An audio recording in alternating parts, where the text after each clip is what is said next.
Hi, I'm Katie Kempner, and we're here at Advertising Week Europe. And this is an episode of Perspectives, which is a series of inspiring conversations with remarkable working women who are leading busy and successful lives. And right now I'm talking with Kathryn Jacobs, who is the CEO of Pearl & Dean. Thank you for coming. It's an absolute pleasure. Well, it's the end of the day, so Yes. I especially appreciate it. It's my pleasure. So tell me a little bit about what we've been doing here during the week.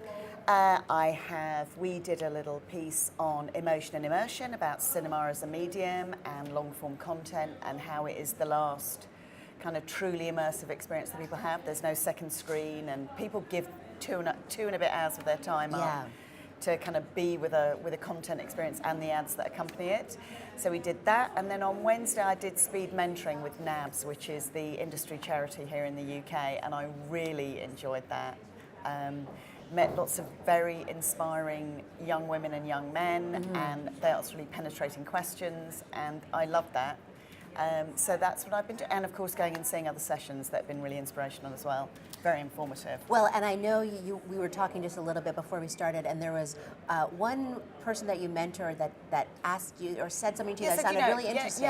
It's that thing about, I've got imposter syndrome, and I was really, am I the only person that's imposter syndrome? And I said, no, everybody's got imposter syndrome. And I think there's a perspective which is it's just a women's thing, and actually I think men have it as well. I don't think it's gender specific, but I think women articulate it a lot more. And so I think that worries me a bit actually, because I would have thought that given the fabulous role models that have gone ahead, that having that imposter thing would have died down a bit, and they wouldn't feel that, because I met those young women and young men, and they were amazing. I mean, they're more together. If I'd have been like that when I was in my 20s, I would be running the world now, because they're so directed and so in touch with what they want to do. Yeah. And it was kind of like a reverse mentoring a bit as well, talking about how they feel about things, what they want to do. And the interesting idea that they've embraced that thought that you don't have a linear career. It's not, I'm going to stay here and then I'm going to get to this and then I'll go and work there for a bit. Their view is it's about building a portfolio of experiences, and they don't see any barriers between moving between sales and agencies and content and tech, and everything is just open to them, and I found that great, It's so interesting that you say that, because it's true. And yet, I find a lot of times the people that are reading their resume, if they're not as open-minded or as, are often older and are saying, well, so they didn't stay at any job long enough. Yeah. And it's not so much, and you have to say to them, well, no, it's not that. Because they're not following the typical way of doing things. No, they're not, and I think that thinking that you have to stay somewhere a fixed period of time and then you're allowed to leave. If we're going to keep people in work, because people are going to be working a lot longer, you're going to start when you're in your 20s and you're going to finish probably in your 70s at best. Well, this generation particularly.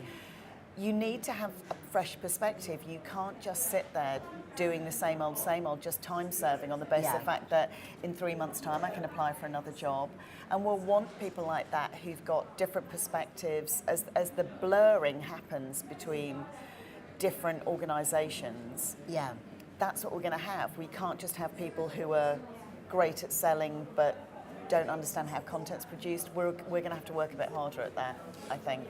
I agree with you, and I think it's easier for younger people because they want to have those being inspired and going down those different paths. And I think it's harder for somebody like my age who's been working for a long time, but hopefully will still have a lot of time ahead, to remind myself to stay inspired and to keep having new experiences so you don't get yourself caught, right? Because that's the case at every age. Yes, it is. It absolutely is. And that idea that this is I think it's a very different thing between being comfortable and just feeling too safe. Yeah. And I'm not suggesting that people wake up every morning and think I must go and do something next, because we also have to make sure that people stop and enjoy the moment that they're in rather than that ever onward progress. Yeah.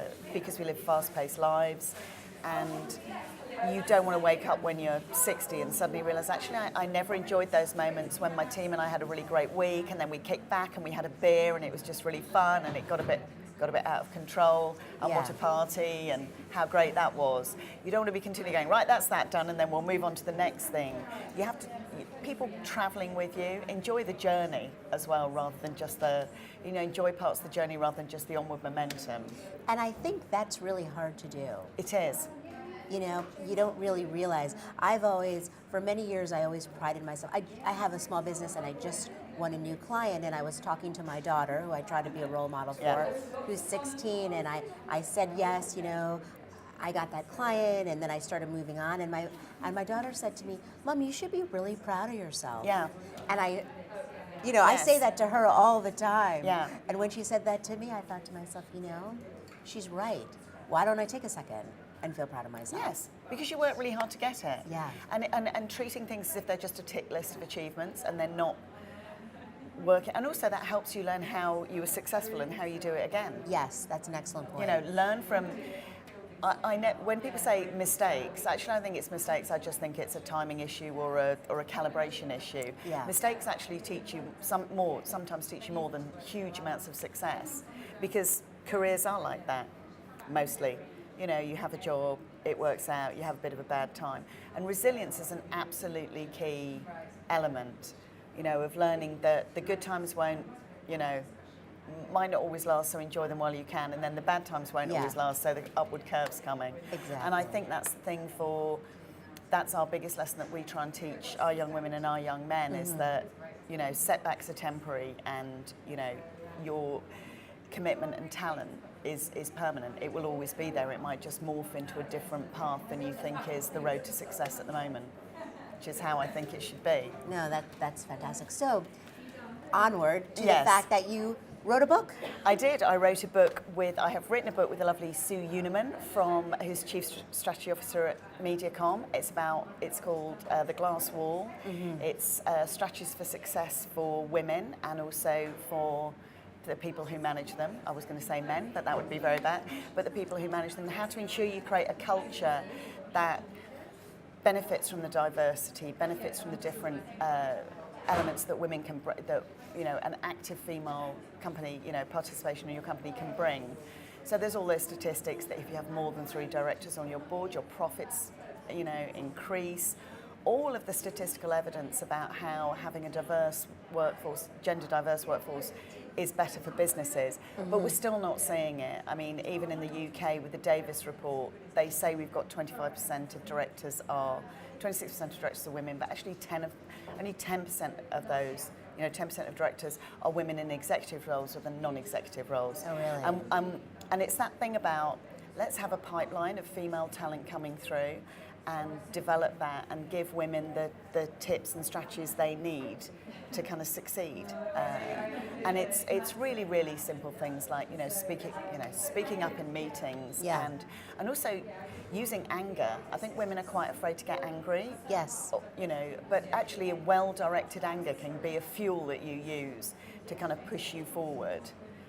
In the sense that you will affect change if you're channeling your anger. If you're channeling your anger, mm-hmm. and using it to kind of work your way around situations, as opposed to thinking, well, all I'm going to do is go red and cry. Actually, just use it. It's kind of our version of testosterone rushes, actually, mm-hmm. and look how well that served men.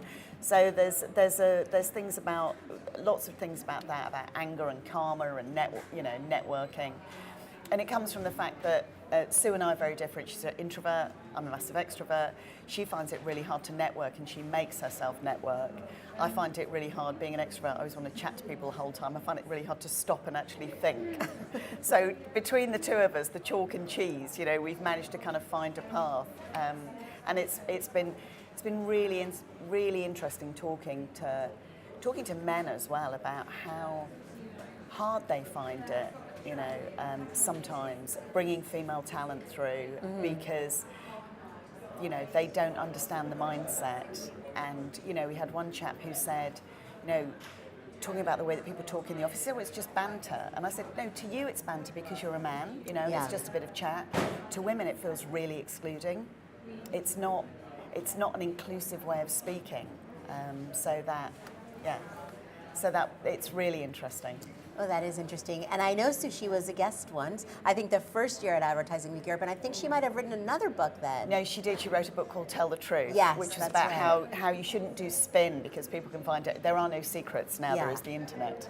Oh, well, this is so exciting. So when does you. your book come out? September the 1st. It's published by Profile Books. It's £9.99. It's already available for pre-order on Foyles and Amazon. Oh, fantastic. Okay, well, I'm getting my copy. And then I must ask my one final question, which I always like to ask every guest at the end, which is if you have one piece of advice that you can share with us that has helped guide you through your career. Never, ever, ever, ever, ever give up. Well, that's great advice. Thank you. No, thank you. And thank you.